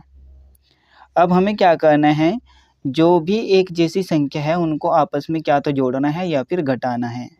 ठीक है, वैसे भी हमें सभी संख्याओं को एक साइड में लेकर के आना है, तो हम इन सभी संख्याओं को एक साइड में कर देते हैं और दूसरी तरफ रह जाएगा 0। तो ये जो कतु रहेगा 11x प्लस 22, 9y को इस तरफ लेकर आएंगे तो ये माइनस में चला जाएगा क्योंकि इस तरफ प्लस में लिखा हुआ है। यहाँ पर चिन्ह परिवर्तित हो जाते हैं अगर हम बराबर के चिन्ह से किसी भी संख्या को दूसरी तरफ लेकर जाते हैं तो। ठीक है, तो ये प्लस में लिखा हुआ है तो इस तरफ आएगा, ये भी माइनस में हो जाएगा, -18। तो यहाँ पर कुछ भी नहीं बचा यानी कि 0 बचा। अब हमें एक जैसी संख्याओं को क्या तो जोड़ना है या फिर घटाना है। देखिए x लिखा हुआ है, यहाँ पर घात भी 1 है। अब हमें x को ही देखना है कि यहाँ पर कोई ऐसी संख्या है कि जिसके गुणा में x लगा हुआ है, तो यहाँ पर कोई भी ऐसी संख्या नहीं है, तो ये जो कतु आएगा 11x। अब 9y, y के जैसी संख्या भी यहाँ पर कोई नहीं है, तो ये भी जो कतु आ जाएगा -9y। अब देखिए ये सिंपल संख्या है, ये भी सिंपल संख्या है, तो इनको जोड़ भी सकते हैं और घटा भी सकते हैं। तो प्लस और माइनस माइनस होता है, यानी बड़ी संख्या में से छोटी संख्या को घटाएंगे। 22 में से 18 को घटाएंगे तो कितना बचेगा, 4 बचेगा। और यहाँ पर प्लस के ज़्यादा है तो प्लस का चिन्ह आ जाएगा, यानी कि यहाँ पर क्या बचा, प्लस के 4 बराबर में 0 चल रहा है, ये जो कतु रहेगा। अब ये देखिए एक रैखिक समीकरण बन चुका है जो कि 2 चर में है, यानी कि 2 चर वाला रैखिक समीकरण बन चुका है। तो इसको हम समीकरण 1 नाम दे देते हैं। अब इसी तरह से हमें यहाँ पर समीकरण 2 को भी निकालना है, तभी हम जो है इन दोनों समीकरणों से x और y का मान निकाल सकते हैं, यानी कि अंश और हर को निकाल सकते हैं, जिससे हमारे पास जो है एक भिन्न निकल कर आ जाएगी। अब यहाँ पर देखिए इन्होंने क्या कहा है, यदि अंश और हर दोनों में 3 जोड़ दिया जाए तो वह 5/6 हो जाती है, यानी कि x में और y में दोनों में 3 को जोड़ना है और बराबर में 5/6 को लिख देना है। तथा x में जोड़ना है 3 को, बटे में y प्लस 3 बराबर में हो जाएगा 5/6। अब यहाँ पर भी हमें सेम प्रोसेस को दोहराना है और इसी तरह से यहाँ पर 2 चर वाला रैखिक समीकरण का जो व्यापक रूप होता है, मानक रूप होता है, उसमें हमें लेकर आ जाना है। यहाँ पर भी वज्र गुणा कर देंगे, 6 की गुणा करेंगे x प्लस 3 के साथ में, 6 गुणा x प्लस 3 बराबर इन दोनों की गुणा कर देंगे, 5 गुणा y प्लस 3, 6 की गुणा अंदर कर देंगे तो 6x हो जाएगा प्लस प्लस प्लस होता है गुणा के अंदर, यानी कि प्लस का चिन्ह। 6 तिया 18 बराबर 5y हो जाएगा। यहाँ पर प्लस का ही चिन्ह आएगा, प्लस प्लस प्लस होता है और ये भी प्लस का ही चिन्ह आएगा। 5 तिया 15। अब हमें इन सभी संख्याओं को एक साइड में लेकर के आ जाना है। 6x प्लस 18 ये जो कतु रहेगा, ये दोनों के दोनों इस तरफ माइनस में आ जाएंगे। माइनस 5y और माइनस 15 बराबर में इस तरफ रह जाएगा 0। अब हमें एक जैसी संख्याओं को क्या तो जोड़ना है या फिर घटाना है। तो x के जैसा यहाँ पर कुछ भी नहीं है, तो ये जुकतु रहेगा 6x। अब y भी जुकतु रहेगा माइनस 5y। अब ये संख्या बची हुई है, इनको हम जोड़ भी सकते हैं और घटा भी सकते हैं। प्लस और माइनस माइनस होता है, तो बड़ी संख्या में से छोटी संख्या को घटाएंगे। 18 में से 15 को घटाएंगे तो 3 बचेगा और यहाँ पर प्लस के ज़्यादा है तो प्लस का चिन्ह आ जाएगा, यानी कि प्लस का 3 बचा। बराबर में 0 चल रहा है, ये जुकतु रहेगा। अब ये भी एक 2 चर वाला रैखिक समीकरण बन चुका है, तो इसको हम नाम दे देते हैं समीकरण 2। अब आप चाहो तो समीकरण 1 से x का मान निकालो या फिर y का मान निकालो और समीकरण 2 में रख दो, या फिर आप चाहो कि समीकरण 2 से x का मान निकालो या फिर y का मान निकालो और समीकरण 1 में रख दो। जैसा चाहो आप वैसा कर सकते हैं। पहले तो मैं इन दोनों समीकरणों को आगे पेज पर लिख लेता हूँ और वहीं से x और y का मान निकाल लेंगे। समीकरण 1 से x का मान निकाल लेते हैं, तो यहाँ पर 11x बचेगा और 9y को हम दूसरी तरफ लेकर चले जाएंगे तो ये प्लस में हो जाएगा और इस संख्या को भी दूसरी तरफ लेकर जाएंगे तो ये माइनस की हो जाएगी। ठीक है, तो यहाँ पर क्या बचेगा 11x। लेकिन उससे पहले यहाँ पर लिखना पड़ेगा समीकरण 1 से, क्योंकि हम समीकरण 1 का यूज करके x का मान निकाल रहे हैं। समीकरण 1 से यहाँ पर क्या बचेगा 11x बराबर, ये दोनों संख्याएं दूसरी तरफ चली जाएगी तो ये प्लस का हो जाएगा 9y, ये माइनस का हो जाएगा -4। अब हम 11 को भी दूसरी तरफ लेकर जाएंगे तो ये भाग में जाएगा इन दोनों के और इस तरफ क्या बचेगा x। ये हो जाएगा 9y -4 बटे में आ जाएगा 11। इसको हम समीकरण 3 मान लेंगे। अब हमें x का मान समीकरण 2 में रखना है, क्योंकि हमें समीकरण 1 से x का मान निकाला है। x का मान समीकरण 2 में रखने पर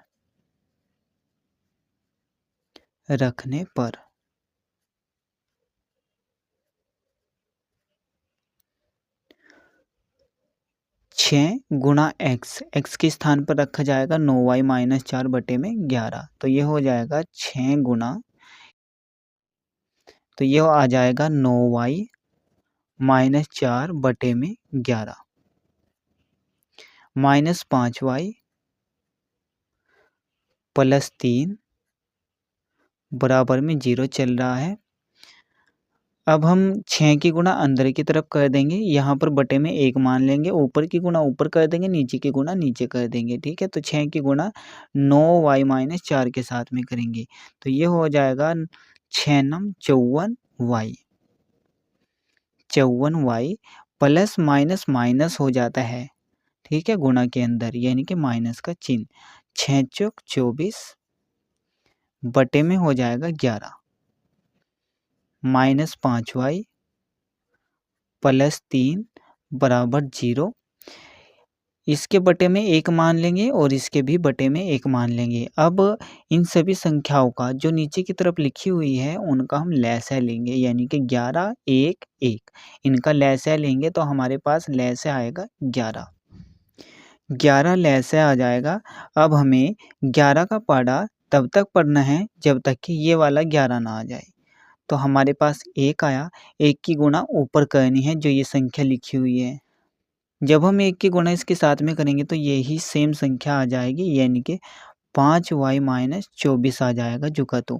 अब यहाँ पर 1 लिखा हुआ है बटे में, तो हमें 1 का पहाड़ा तब तक पढ़ना है जब तक कि ये वाला 11 ना आ जाए। यहाँ पर हमें इस संख्या का पाड़ा पढ़ना था जब तक कि ये वाली संख्या ना आ जाए, तो ठीक है, वही आता है हमारे पास एक ही। यहाँ पर हमें एक का पाड़ा जब तक के पढ़ना है जब तक कि 11 ना आ जाए, तो हमारे पास 11 आया। अब 11 की गुणा ऊपर की तरफ करनी है तो ये हो जाएगा 55y। यहाँ पर माइनस का चिन्ह है तो चिन्ह के साथ में लेना है 55y। अब यहाँ पर प्लस का चिन्ह है तो प्लस का चिन्ह आएगा। अब यहाँ पर बटे में 1 लिखा हुआ है, 1 का पाड़ा तब तक पढ़ना है जब तक कि ये वाला 11 ना आ जाए, तो हमारे पास 11 आया। 11 की गुणा ऊपर कर देनी है 3 के साथ में, तो ये आ जाएगा 33। बराबर में हमारा 0 चल रहा है। अब बटे में 1 मान करके वज्र गुणा कर देनी है या फिर इस 11 को दूसरी तरफ लेकर जाना है। तो दोनों कंडीशंस में हमारे पास 0 ही आएगा दूसरी तरफ और एक तरफ आ जाएगा ये। 11 को हम दूसरी तरफ लेकर जाएंगे तो गुणा के अंदर आएगा, क्योंकि यहाँ पर भाग्य के अंदर है, तो 0 और 11 की गुणा करेंगे तो हमारे पास 0 ही आ जाएगा। तो यहाँ पर क्या बचा, ये वाली संख्या, यानी कि 5y minus 24, 5y minus 24 minus 55y plus 33 बराबर में आ जाएगा 0। अब हमें यहाँ पर सेम संख्याओं को जोड़ देना है। यहाँ पर y है और यहाँ पर भी y है, यानी कि सेम संख्या है, घात भी एक जैसी है, तो इसलिए सेम संख्या हो गई। तो प्लस और माइनस माइनस होता है, यानी कि बड़ी संख्या में से छोटी संख्या को घटाना है। 55 में से 5 को घटाएंगे तो हमारे पास 50 बचेगा, और जो यहाँ पर गुणांक लिखा हुआ है उसको भी साथ में लगा देना है, तो 50y हो जाएगा। और यहाँ पर माइनस के ज़्यादा है तो माइनस का चिन्ह आएगा, यानी कि माइनस के 50y आ जाएगा। अब देखिए ये संख्याएं हैं एक जैसी है, ठीक है, तो इनको हम जोड़ भी सकते हैं और घटा भी सकते हैं, ठीक है। माइनस और प्लस माइनस होता है तो बड़ी संख्या में से छोटी संख्या को घटाना है। 33 में से 24 को घटाएंगे तो हमारे पास 9 बचेगा, और यहाँ पर प्लस के ज़्यादा है तो प्लस का चिन्ह आएगा, प्लस 9 बराबर में 0 चल रहा है तो 0 को लगा देंगे। अब हमें जो चर राशि है उसको प्लस में चाहिए होता है, ठीक है, तो हम इस संख्या को दूसरी तरफ लेकर चले जाएंगे तो ये प्लस की हो जाएगी, तो यहाँ पर आएगा 50y। और ये संख्या यहाँ पर जुकितु है तो इसको हम जुकातु रखेंगे, यानी कि y का मान आ गया हमारे पास 9। अब हमें y का मान समीकरण 3 में रख देना है, जिससे हमारे पास जो है x का मान भी निकल कर आ जाएगा। y का मान समीकरण 3 में रखने पर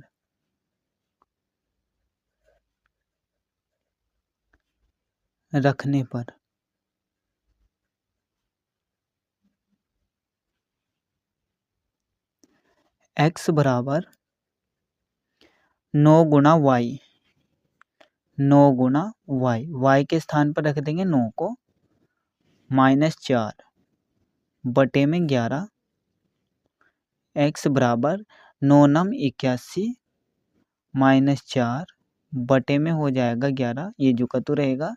प्लस माइनस माइनस होता है तो बड़ी संख्या में से छोटी संख्या को घटाएंगे। 81 में से 4 को घटाएंगे तो हमारे पास आ जाएगा 77, और यहाँ पर प्लस के ज़्यादा है तो प्लस का चिन्ह आ जाएगा। x बराबर 77 बटे में 11 हो जाएगा। जब हम 77 को 11 से भाग करेंगे तो हमारे पास आ जाएगा 7, यानी कि x का मान आ गया 7। तो इसलिए हमारी जो भिन्न थी वो क्या हो जाएगी, भिन्न क्या थी, x बटे में y, तो x के स्थान पर 7 आ जाएगा और y के स्थान पर आ जाएगा 9, यानी कि हमारी भिन्न थी वो 7 बटे 9। यहाँ पर ये भी लिख सकते हैं अभीष्ट भिन्न या फिर भिन्न लिख सकते हैं, जो आप चाहो वो लिख सकते हैं। प्रश्न 6 को देखिए, 5 वर्ष बाद जैकब की आयु उसके पुत्र की आयु से 3 गुनी हो जाएगी। 5 वर्ष पूर्व जैकब की आयु उसके पुत्र की आयु की 7 गुनी थी। उनकी वर्तमान आयु क्या है। यहाँ पर वर्तमान आयु को निकालना है तो हम मान लेते हैं कि वर्तमान आयु x और y में कुछ है, क्योंकि हमें दो चर वाले रैखिक समीकरण बनाने हैं तो इसलिए हमें दो चरों को ही मानना पड़ेगा।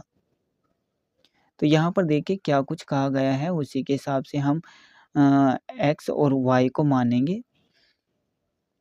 देखिए 5 वर्ष बाद जैकब की आयु उसके पुत्र की आयु से 3 गुनी थी। उसके पुत्र की आयु से 3 गुनी। जब हमारे पास पुत्र की आयु होगी तभी हम जैकब की आयु को निकाल पाएंगे। यानी कि सबसे पहले हमें पुत्र की आयु को यहाँ पर मानना पड़ेगा। तो मान लेते हैं कि पुत्र की आयु x वर्ष है। माना पुत्र की आयु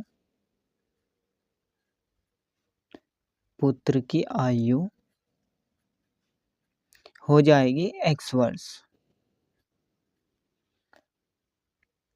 जब हम जैकब की आयु निकालेंगे तो उसको हम y मानेंगे तो वो हो जाएगा उसके पुत्र की आयु से 3 गुनी, तथा जैकब की आयु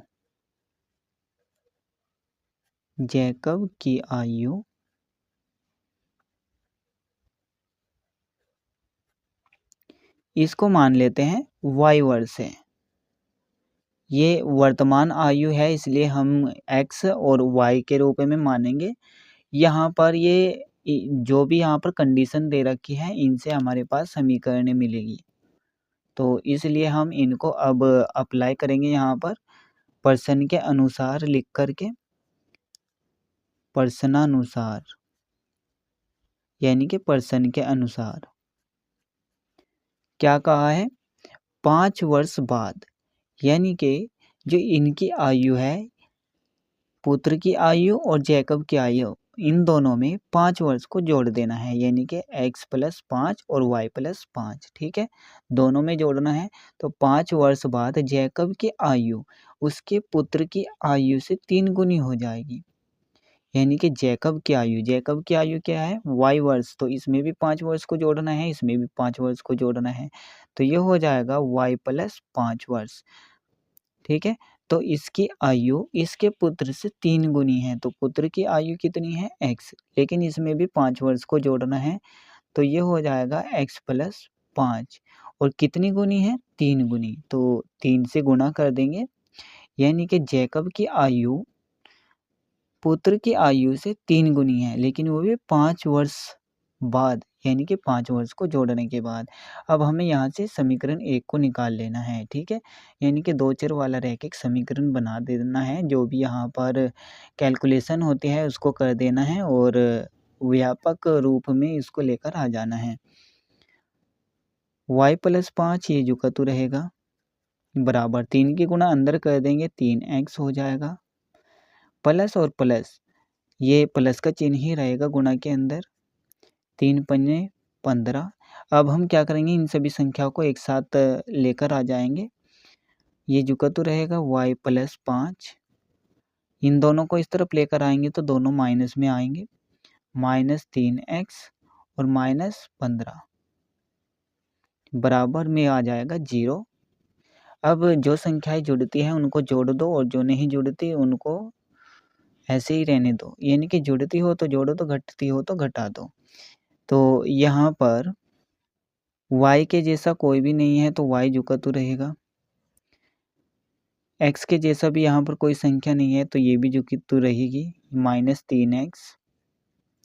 अब देखिए ये दोनों गिनती लिखी हुई है यानी कि संख्याएं हैं, तो इनको हम जोड़ भी सकते हैं घटा भी सकते हैं। प्लस माइनस माइनस होता है, बड़ी संख्या में से छोटी संख्या को घटाना है। 15 में से 5 को घटाएंगे तो 10 बचेगा, यहाँ पर माइनस के ज़्यादा है तो माइनस का 10 आ जाएगा, -10 बराबर में 0 चल रहा है, ये जुकतु रहेगा।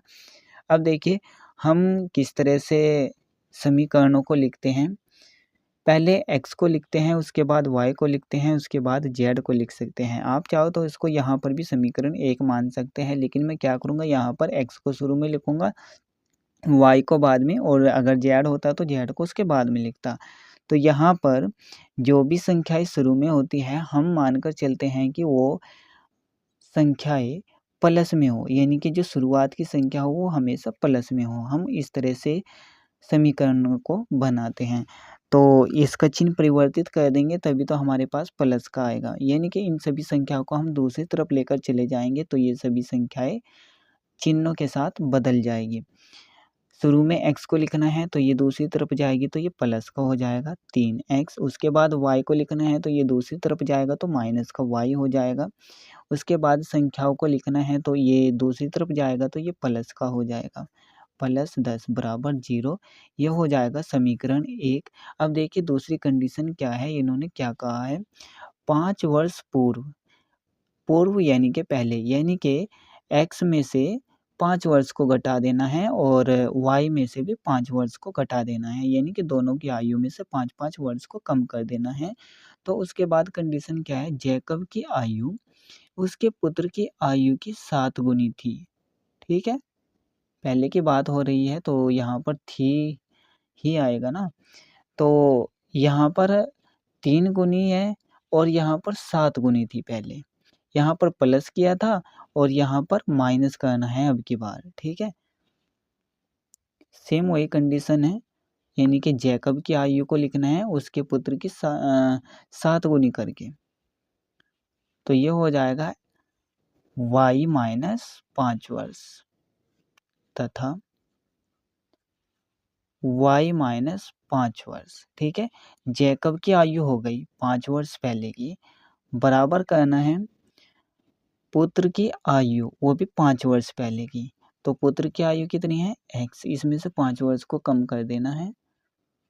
उसके बाद कितनी गुनी थी, 7 गुनी, यानी कि 7 से गुणा कर देना है। अब इसको भी हमें इसी तरह से इसके व्यापक रूप में लेकर के आना है। 7 की गुणा अंदर कर देंगे, ये जो तो रहेगा y माइनस 5 बराबर 7x हो जाएगा। 7 पंजे 35 माइनस का। अब इन सभी संख्याओं को एक तरफ लेकर आ जाएंगे, लेकिन हमें ध्यान रखना है कि पहले x को लिखना है, फिर y को लिखना है, उसके बाद z को लिखना है और जो पहले लिखा जाएगा वो प्लस में होना चाहिए। तो ये शुरुआत में लिखा हुआ है और प्लस का भी है, तो हम इन संख्याओं को इसी तरफ रखेंगे और जो इस तरफ की संख्या है इनको हम दूसरी तरफ लेकर चले जाएंगे। तो ये जो तो रहेगा इसको हम इस साइड में करके लिख देंगे, लेकिन रहेगा ये इसी साइड में। ठीक है, बराबर के दूसरी तरफ ही। तो 7x माइनस 35 इनको हम दूसरी तरफ लेकर जाएंगे तो ये माइनस का y हो जाएगा, ये प्लस का 5 हो जाएगा, बराबर में बचेगा 0।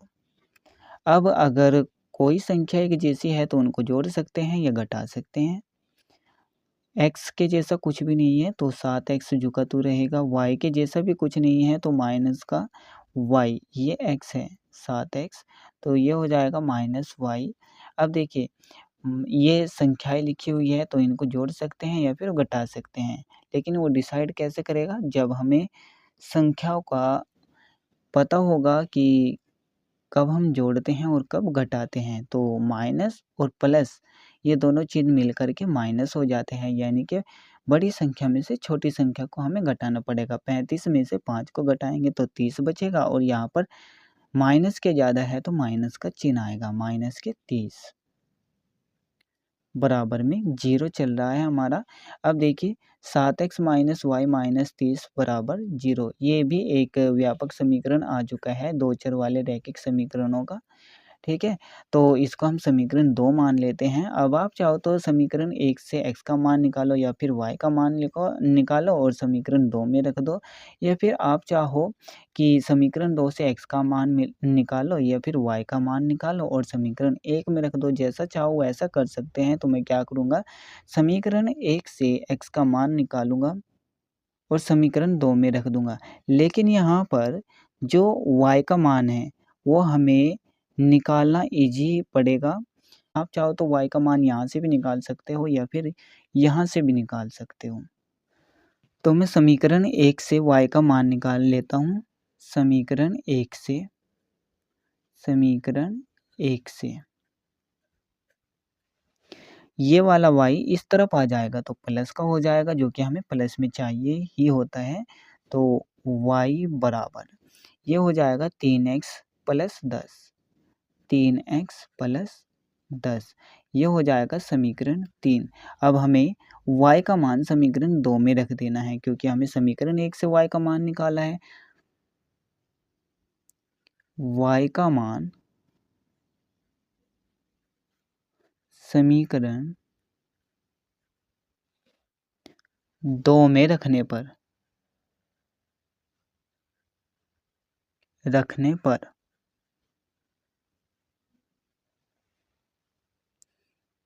7x जो तो रहेगा माइनस y के स्थान पर आ जाएगा 3x प्लस 10। ब्रैकेट के अंदर करके लिखेंगे, क्योंकि ये यहाँ से यहाँ तक एक संख्या है।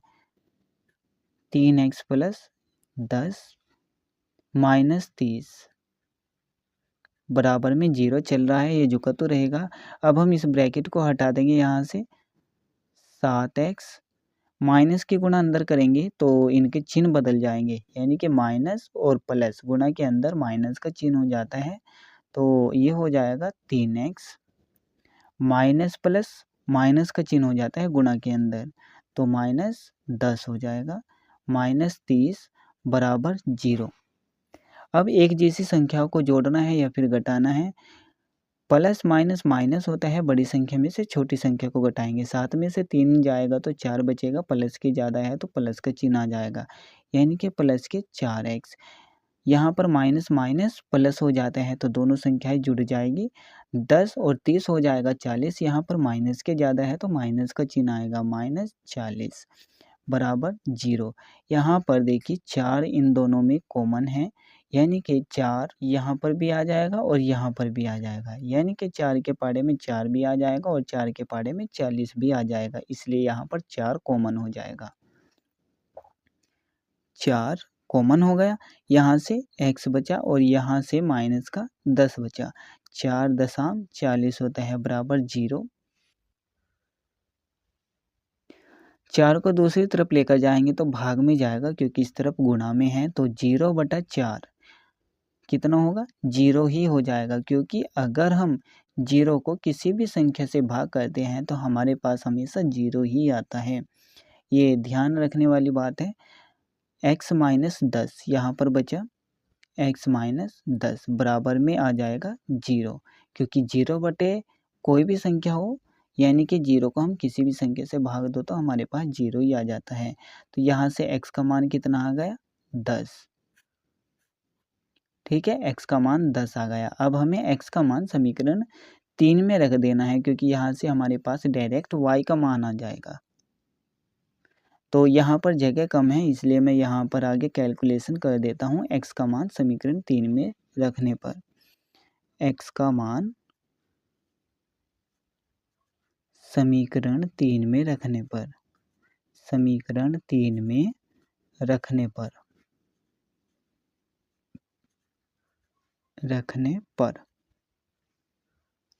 y झुका तो रहेगा बराबर 3 गुणा x, 3 गुणा x, x के स्थान पर 10 आ जाएगा प्लस 10 बराबर कितना होगा, 3.30 प्लस 10, इन दोनों को जोड़ देंगे तो आ जाएगा 40, यानी कि y का मान आ गया 40, y बराबर 40। x का मान 10 वर्ष और y का मान 40 वर्ष, यानी कि पुत्र की आयु x वर्ष है, यानी कि 10 वर्ष वर्तमान आयु, और जैकब की आयु यानी कि वर्तमान आयु कितनी है, 40 वर्ष। तो ये हो जाएगा 10 वर्ष और ये हो जाएगा 40 वर्ष।